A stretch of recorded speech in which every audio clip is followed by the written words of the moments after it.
Hey folks, and welcome to CarStarz' 10 Killer Facts about Herman's Munster Mobile Coach from the 1964 TV series, The Munsters.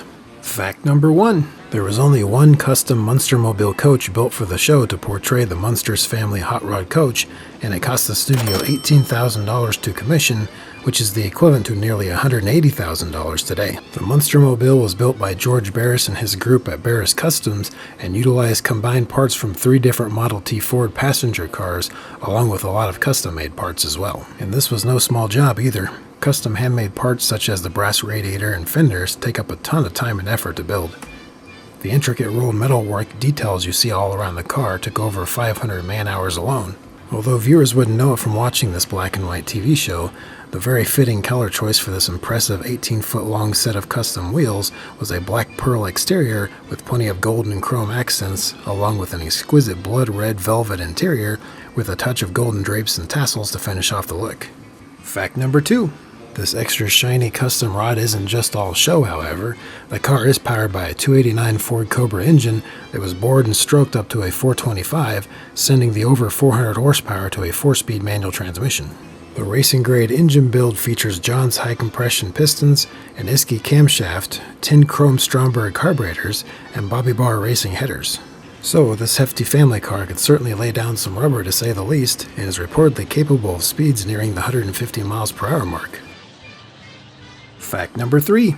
Although there was indeed only one Munsters coach built for the show at the time, as previously mentioned, Barris Customs did actually create 2 more official replicas of the coach after the show ended. The second Munsters coach was built in identical fashion as the original, using multiple all-steel Model T Ford bodies as the base once again. However, the third Munsters coach was built using a fiberglass body, molded to appear the same as the original all-steel body car. I will be covering where all 3 of the official Munster coaches are today a bit later on, so stay tuned. Fact number 4. One little known tidbit about the show related to the Munster coach and Fred Gwynne, who played Herman Munster, is that since the car's cab is essentially a 1920s Model T Ford, as previously mentioned, there was very little legroom up front despite the custom bucket seats. Fred was around a 6.5-foot tall man, technically 7 foot with his Herman Munster costuming on, so that presented a problem since he did actually need to drive the coach at times. To remedy the issue, the brief moments when Fred was doing the driving, they had to remove the driver's seat and lay down pads for him to sit on in order to give him just barely enough legroom to work the pedals. Although, he still looked quite uncomfortable crammed in there, so it probably didn't help all that much really. Fact number 5. Interestingly enough, the Munster Mobile Coach actually had its very own song entitled "Here Comes the Munster Coach." Apparently, there was a teenage singing group briefly named after the show, with some referring to this album as The Munsters, The Munsters. How's that for redundancy? There were 5 other Munster family-themed songs on the album as well, which were songs named Munster Creep, Frankenstein Had a Hot Rod Car, $1.98 King-Size Voodoo Kit, Vampire Vamp, and Herman's Place. It seems the main singers of this group were some members of the more well-known group named the Wrecking Crew at the time, which were most notably Glenn Campbell and Leon Russell. You'll typically see good to excellent condition vinyl copies of this record sell on eBay from around $30 to $50. However, there are CD and digital download copies of the album available on Amazon for cheaper as well. Fact number 6. There have been a few fan-made replicas of the Munster Mobile Coach pop up publicly over the years with varying degrees of accuracy. One fine example is this one created by a very dedicated fan by the name of Rucker Posey. This one has been one of the better-known replicas over the last couple of decades or so, as Rucker has done lots of coast-to-coast touring with it at popular car events. Another nice, but not so accurate replica with an automatic transmission that became known after pulling down a hefty price at auction was this Munster Coach replica that sold at a Mecum auction in 2022 for a tidy $162,250. Fact number 7.